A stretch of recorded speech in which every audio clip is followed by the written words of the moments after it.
for Inclusive Childcare welcomes you to Inclusion Matters. We share resources and information to support quality childcare for all children. By partnering with early childhood professionals, parents, grandparents, and other caregivers, we work together to help every young child thrive.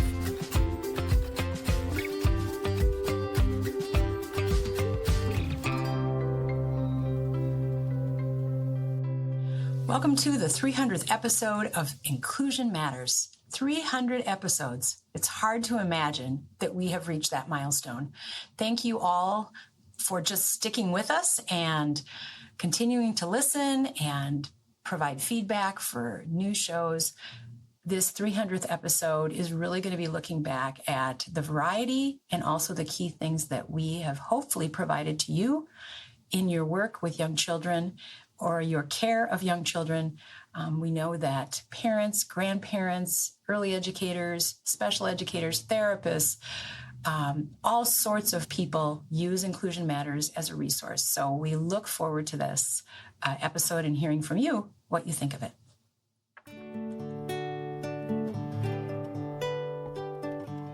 Welcome to Inclusion Matters, produced by the Center for Inclusive Childcare, aka the CICC. We're located at inclusivechildcare.org. Welcome to Inclusion Matters, a podcast of the Center for Inclusive Childcare. I'm Cindy Croft, Director of the Center, and I'm here today with my two colleagues, Priscilla Weigel and Dia Anderson. Hi, girls. Hello. Hello. All right, so happy to be here again doing our podcasting. And we have just been visiting among ourselves about our Inclusion Matters and talking about the why. Why does Inclusion Matters? Why to our audience? Why are they listening? And why are they coming to our podcast to listen to us talk about inclusion and why it's important to them? Mm-hmm. So maybe you could tell us a little bit, Priscilla, about what we're thinking about today in our podcast. Well, we were thinking about the fact that oftentimes when maybe a parent of a child that's developing typically is part of your child care, or maybe you have a child that has some needs. What about them being in a setting with their same age peers who have different abilities? What about that situation is creating good development for them in looking at all their developmental domains? So what we thought we'd talk about is just how being an inclusive child care provider, what does that mean? What are you providing that encourages the language development, the social, emotional, the motor, and the cognition of not just the child with special needs that's in your care or with the child that maybe has some delays, but what is that encouraging just across the board for all the kids in your care too?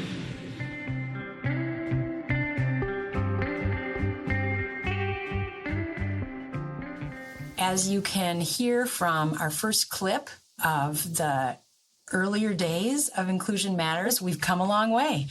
We've gone from an intro that was done and recorded by our sound editor's kids to something really high-tech and fabulous that was actually written especially for us by Justin Hartke, who is our sound editor now and also a member of the Jolly Pops band.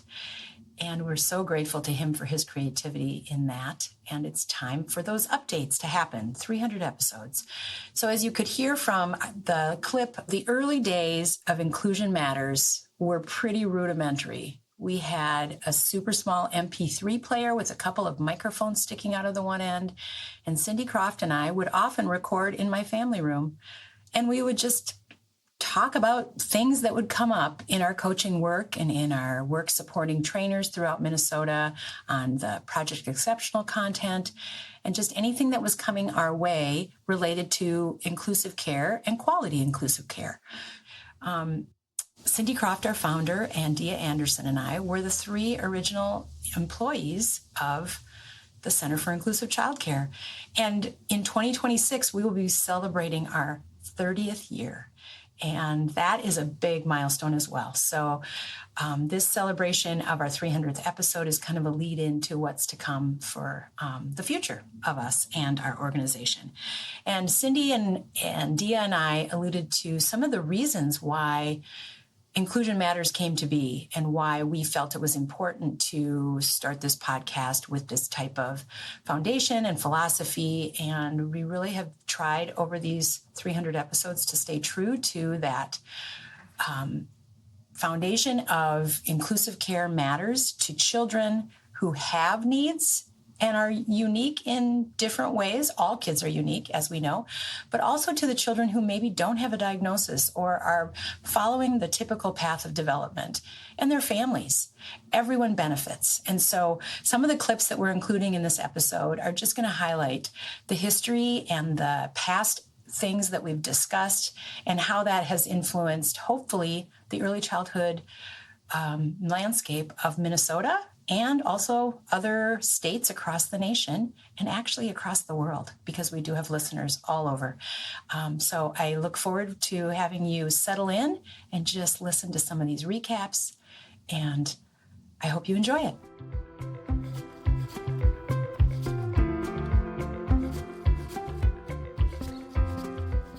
This next clip is a very special one to me because I was able to record with one of our coaches, and her name is Chris Helwig.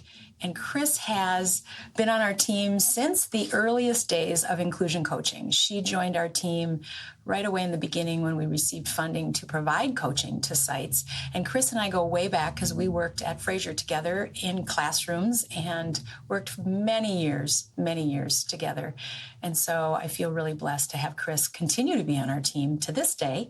And in her podcast, we really talked about the fact that our coaching can change the way people see children with special needs, and it can be kind of this demystifying opportunity. And Chris also brings a perspective as a parent. She has a daughter with Down syndrome. And so that perspective that she carries into every coaching site that she supports is so helpful. And the respect that we all try to embody in our relationships with our educators out there in the field of early childhood across Minnesota. We really try to foster this partnership with families. And so I feel Chris highlights that in this episode. I hope you enjoy. We're going to just start with some of those pieces that really can help you as a childcare setting set up for success when you want to have an inclusive environment. And being inclusive isn't just saying that you have a bunch of books about kids with special needs that you're reading in your book corner. It's more about an attitude. It's more about those foundational pieces that just help kind of everything flow together to make it seem welcoming and allowing all kids to feel like they belong. I think it's more about having everybody see that kids are more alike than they are different. Right. And that's truly what we're here to talk about today, is what are some ways that you can help all the children in your care understand how they're connected. And one of those things may not sound like the best way to start, but it's acknowledging differences, pointing out that we all do things differently, and that's okay. It makes the world more interesting. Yes.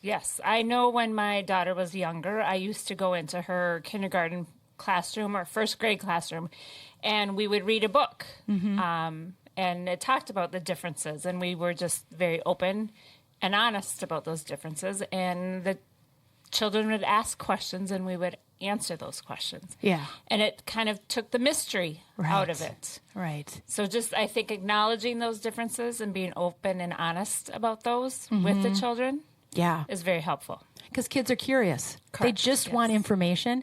And I think that a lot of times in the past, when a child would ask a question about someone maybe in a wheelchair or someone who looked different than they did, parents would say, oh, don't ask that question. Or even providers would say, oh, that's not nice to ask.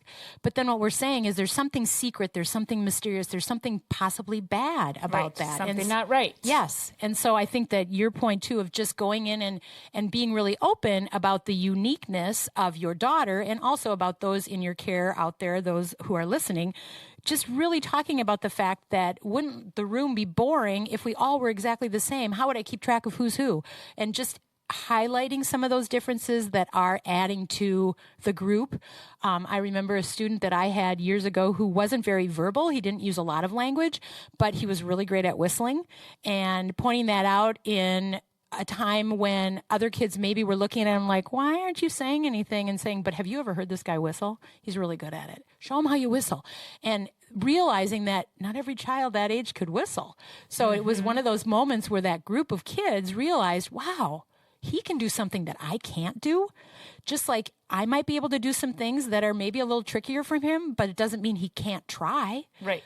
Yeah. Great idea. I like that. It really adds a lot to that whole inclusive environment, really modeling that sense of belonging and being a part of things, which takes us to modeling appropriate behavior as another way to create that inclusive environment. So you are setting the stage as that adult in the room.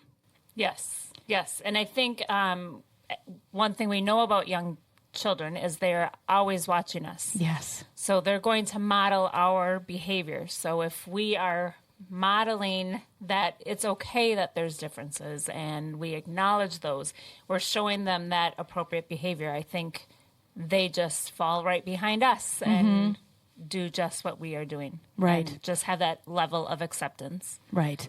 And I think our confidence too in the way the tone that we use in how we explain things as more of a matter of fact, this is how it is, everything's okay in that tone as the adult in the room saying, you know what, yep, the crying's kind of loud right now because it's too loud in the room and that's hurting her ears.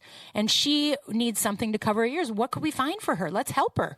And helping that other peer to see, yes, sometimes you cry when you're uncomfortable. You do the same when you're not feeling good. Crying is a way that she's telling us she needs help. Yes, that's what I was just thinking too, is that, explaining to the child or children that that's her way of telling us it's too loud and she would like people to quiet down, please, or whatever. Right. That's their form of communication and explaining it that way, that again, being very open and honest about those differences and making sure that children know that's okay.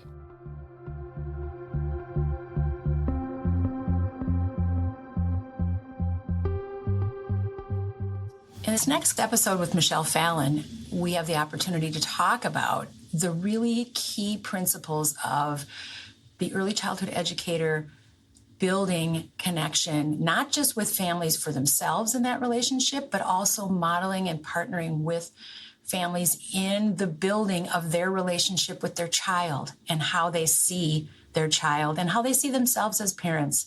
And so Michelle Fallon, who is a wonderful infant and early childhood mental health specialist, a partner of CICC for many years, she shares a lot of good insights in the clip from this episode. So today we're going to talk about something that I think is part of the job of a child care provider, a professional in the field. However, it's something that maybe isn't touched on a lot because we're working on caring for the kids. And Michelle is here to really help us understand ways to facilitate some of that great parent-child bonding and connectedness in a family setting that we might not think is really our role, but part of our role is to support a whole healthy child, and family is part of that. Would you agree? I would totally agree. And I think that's a really, we don't talk about that enough. I think, we talk about improving the quality of childcare, and it's so often about providing children with learning skills and pre-kindergarten kinds of things. And we're really missing the opportunity to promote healthy parent-child relationships. Yeah. And research tells us that that is the most reliable predictor of children's school and social emotional success is the quality of the relationship they have with their parent. Wow. So when you think about it, a caregiver and parent are really co-parenting a child. Yeah. And so how do we think about that? What are we doing to enhance that co-parenting relationship between the caregiver and the parent? Because the quality of that relationship also impacts the child. So here's my big question. What are some suggestions for helping folks to even just begin the process of thinking about that? And I mean, what would you say would be a great place to start that might foster some of those really essential connections? Well, I think first of all, to as providers, for us to keep in mind how how powerful the messages are that we give to parents. I think every parent is asking, what kind of a child do you think I have? Yeah. And what kind of a parent do you think I am? And rarely would that be said out loud, but I guarantee you every parent is wondering. Yes. And so to think about how we are messaging parents, no matter how the day went, is there one cute thing or one positive thing I can tell a parent about her child when she picks up? And sometimes in situations, especially those with challenging behaviors involved or those sleepless nights that are due to perhaps a special need or a diagnosis, parents are really looking for some guidance and support and someone that's really going to notice that they're doing a great job too, because I think not that we have to just say great job or, just anything that we notice that they're doing well or that's enhancing their child's life. And it might even be that new pair of shoes that they got that their child was so eager to show off today. Yeah. How you figured that out, that he loved those light up shoes, or that new backpack really seemed to really give him a extra skip in his step today, or what do you put in his lunch? Some of those things can be so easily forgotten because we're in the midst of our day. But if we really take the time to think about them and point them out, it's just a little pat on the back. And you know, as parents, you don't get a lot of pats on the back. No, you don't. And I think, I like to think that any of us who works with parents and young children, that we really think about the fact that we're involved with three client, so to speak. First, of course, the child. The child is our focus, but also the parent and how the parent is doing, because that will impact the child so directly. But then the third client is the quality of the relationship between the parent and the child, and how am I attending to that? What have I done today to promote that parent-child relationship? And sometimes, as you're saying, it's not there. Sometimes it's hard to find a positive. Yeah. So finding that, but then just taking the parent's perspective. I wonder what it's like to have a long day at work and then come pick up your child and have to hear that your child bit somebody today again. So how can I deliver that message, which I have to deliver, but in a way that is trying to imagine what it's like to be the parent listening to that. Right. Yeah.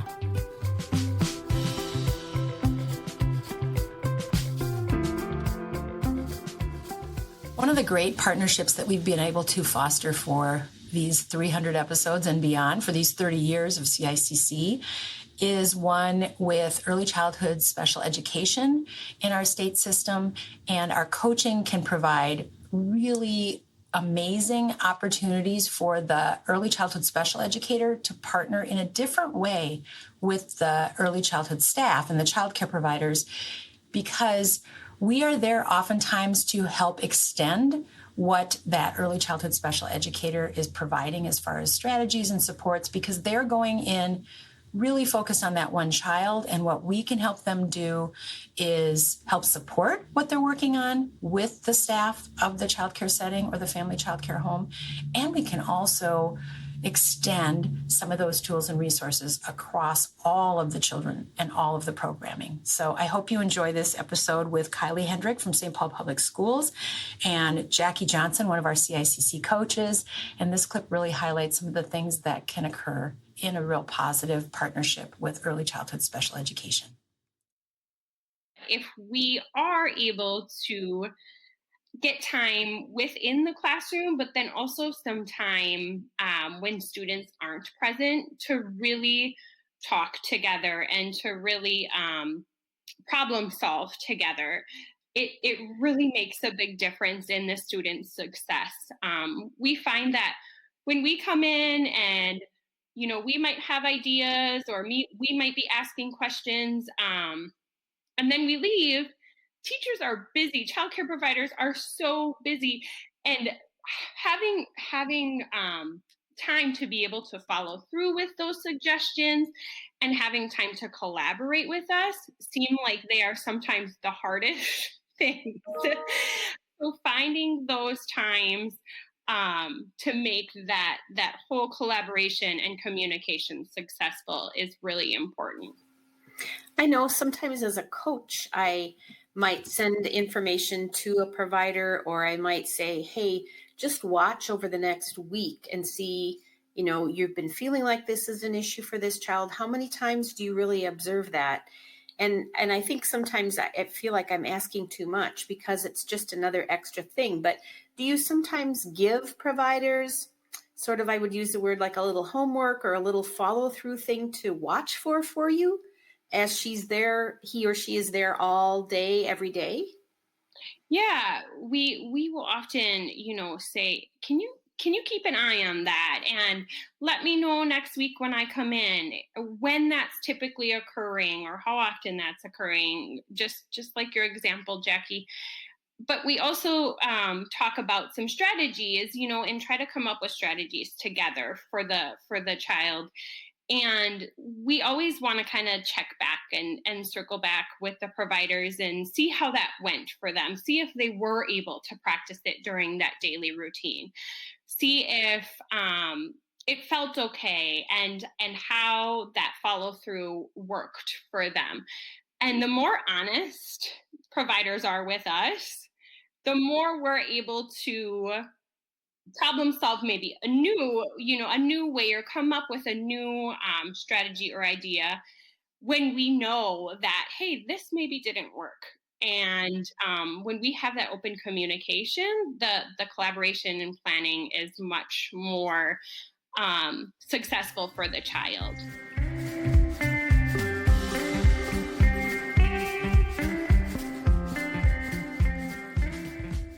This next clip is one of my favorites. We've had the opportunity to record with so many amazing professionals who work with children and really do amazing work with young children and their families. And so through some of our funding through the Greater Twin Cities United Way 80x3 project, we were able to record videos and podcasts with the pediatric occupational therapist, Alyssa Mason. And in this episode, we really focus on sensory supports for young children who have experienced trauma. And we know that trauma can really affect a child's development and also their sensory systems and how they see the world and how they feel safe in the world. And so Alyssa in this clip is really highlighting some of the things that create success when you're building that trusting partnership with a child and trying to provide them with the supports that will be helpful to them. And sometimes they don't always know that. And so take a listen to Alyssa as she shares some of those strategies. I know commonly we're always like, oh, let's find the triggers and then we'll solve the problem. But it's just not that simple. That's not a simple thing to do for a kid who hasn't had trauma but is having sensory differences. Finding triggers is a really big challenge. So I think it's great to look for triggers and see if we can figure out what are those common trends, where do we see these things, because then we can either help prepare or avoid those things. But lots of times we're not going to be able to identify it. We're an outsider processing the world in the way that we do, and we might just not be able to see these trends. We might not be able to identify that. And just because you can't identify the trigger doesn't mean you failed and doesn't mean that there's nothing you can do. We're still going to try our best to support these kids. So when we think about strategies, we need to think about the fact that we have to be creative and we have to think outside the box sometimes, because these kids are processing information in a way that might not make sense to us. So they might not love our great ideas that we have as caregivers on the ways that we want to support them. And we have to be really responsive to them and where they're at in those moments in order to be successful in supporting them. In our conversations in the past, we realized that the challenge there is we're working with and we're spending time with these young children who maybe cannot articulate those needs with us and toward the strategies that they may not even be able to say, stop, no, that's not helpful. Those things that would really be great if they could tell us, oh, I like that. That was a great strategy. I mean, realistically, and I think in the past conversations that we've had with you, Alyssa, and also in your videos that you've done for us, talking about the permission and the asking children as you're starting that intervention or that support. Can you go into that a little bit of just some useful things to be reminded of, and it can work for all children, truly, that respectful technique that I know you're so good at. Yeah. So this is really that consent piece. And we know consent is important on a general level, but I think sometimes it gets forgotten a little when we're working with younger kids because they maybe don't have the words. They can't say, yes, love that strategy. And so we don't always respond. And when kids are struggling, us as caregivers, we want to help them. We're like, I know what to do. I can help you. And we sometimes just try so hard when we're not responding to what the kids' voices or bodies are telling us. So with the consent piece, and especially in our kids with trauma, but really with all kids, like you said, we're going to respond to what they're telling us. So if verbally they're saying, no, stop, don't do that, I don't like that, get away from me, we're going to listen and we're going to respond. But we're also going to respond in nonverbals. So that can look like a rigid body, darting eyes, those big deer in the headlights eyes, flinching, fleeing, dropping to the floor, kicking, screaming, blocking you, turning away. They can be really little things like pursed lips or quick gasps, closed eyes, things like that.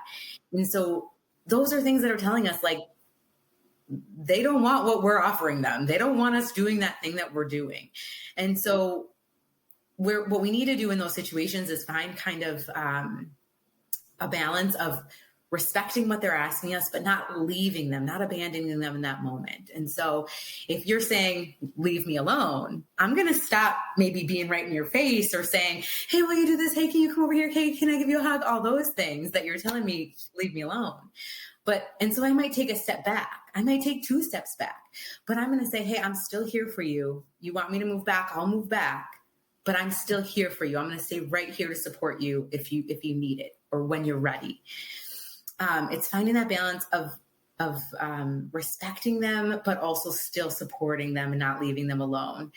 So if we're thinking about infants, maybe they're just like fighting us, and they clearly just don't want us right there. So maybe I'm putting you down, but I'm not going anywhere. I'm still sitting right here with you. I'm looking at you. I'm here for you. And you didn't want my hands on your body, but that doesn't mean that I'm like, fine, you're in the crib. You didn't want me. So there you go. Because what we need to do, especially with trauma, is build a trust in a relationship. Because again, they're feeling unsafe. So if they're not feeling like you listen to their cues and you do what they're telling you to do, then how are they going to trust you to support them through this moment? So if we can find a way that nice balance between those 2 things for kids, that starts helping build a long-term trust that maybe I can let you help me when I'm feeling unsafe. I keep thinking about that idea of that felt safety that I know people bring up with children who've experienced trauma, or in adults too. It's not just about literally being safe when we look at the environment, but it's that they feel safe enough. And part of that, like you said, is knowing you're there. You're going to help them solve this. But I also am thinking about being a detective, right? Because when we talk about children who experience trauma, I've heard over and over this quote, you don't say what's wrong with you, you say what happened to you. But we know we don't always find that out. We don't always know. Maybe we'll never know. But sort of what I hear you saying is really, really, I'm thinking of a magnifying lens now, like really watching. And how does this child respond? Not for a trigger, but I just want to see how they're responding to the world so I can get some clues to how I can help them solve it. Yeah, I love that you said that, because sometimes kids' big body responses give us clues to what kind of strategies actually might help them. Like when I watch kids that I work with, sometimes I'll see them like throw themselves against the big crash pillows that I have in the gym that I have. And sometimes I'm like, maybe their body really likes that. Like they're trying to figure out how to make their body feel better, when really it looks like we're just mad and throwing myself against the wall, but maybe that input feels good. So maybe once we are ready to accept a strategy, I'm going to think about how can I give their body that like big impact work in a way that helps us co-regulate together and get back to there. So like you're saying, like being a detective, the more we watch and learn from kids, and sometimes watching and learning is so hard because we're like, they're upset, I should be doing something, I should be helping, but observing is actually so helpful when we're talking about sensory processing.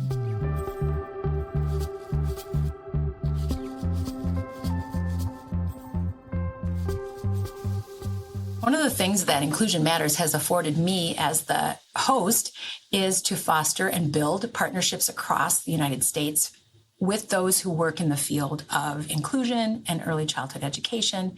And I'm super excited to highlight this clip with one of our partners, Janie Kozlowski, who works in the Technical Assistance Specialist area at the Frank Porter Graham Child Development Institute at the University of North Carolina, Chapel Hill. And she has spent her career, her latter part of her career, really focusing on the research about inclusion and how inclusion is going in our nation, in the early childhood field. And so in our episode where she's also talking about a book that she has written called Every Child Can Fly, she's highlighting some of those research pieces that I think help us share with others about why inclusion is so important. So take a listen to Janie Kozlowski as she shares with me in one of our episodes of Inclusion Matters. We have this job of being the support and the educator for all the baby birds and every single one, and the different ways that they come to us and the different challenges and strengths that they bring. And so that was kind of the inspiration for the book, because I really do believe that all kids with the right supports and nurturing, that they can all fly. That's a great way to think about the work too, and all the baby birds and all. I mean, truly, we are given such an awesome responsibility in the relationship with that child and with that family to support the success of that child and to do our very best. And your book has given a lot of great strategies for that. And so when we think about, the idea of inclusion in early childhood education, what do we know from research about how effective it can really be for kids? Yeah. I've done a lot of work with educators since I've left the classroom and providing technical assistance, and worked with Head Start teachers and childcare teachers, and certainly lots of professional development I've provided. And I continue to hear this concern about, is inclusion right for every child?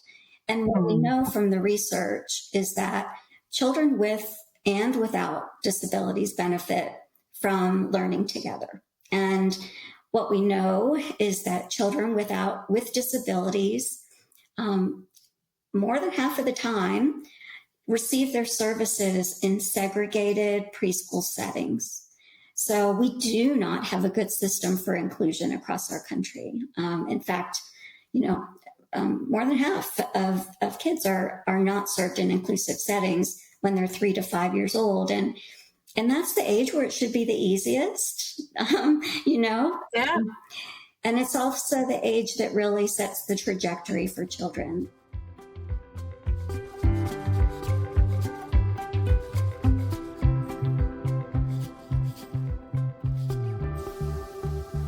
When you think about 300 episodes, that's a lot of content. Those are a lot of conversations, a lot of people. And we hope that you have found those episodes to be very helpful to you. And we are always looking for feedback as we start on episode 301 and move forward in the future life of Inclusion Matters. We've had so many amazing guests focused on language development, autism diagnosis, and what's the right program for a child with autism and characteristics along the spectrum. Learning disabilities. We've had so many great partners. Child Care Aware of Minnesota, the Autism Portal from Minnesota, Learn the Signs, Act Early, Help Me Grow, Help Me Connect, Follow Along, the Successful Learner Equation, working with the Minnesota Department of Education, Early Childhood Special Ed. We've talked with Minnesota Department of Health on a lot of different topics, one being weight inclusivity, which is really a new concept, I think, and the awareness of that is so important. And so we were grateful to have an opportunity to build that podcast. And we've had so many amazing partners over the years. And so I hope that you've enjoyed this 300th episode. I hope that you will share your feedback on our social media and reach out with other ideas for episodes that you think would be helpful. Thank you for listening for these 300, and we look forward to many, many more. I appreciate you, and I appreciate the work you're doing out, caring for children, spending time with children, loving children. That's what we want to hear about, and we want to equip you to do well. So take care, and thank you for listening to Inclusion Matters.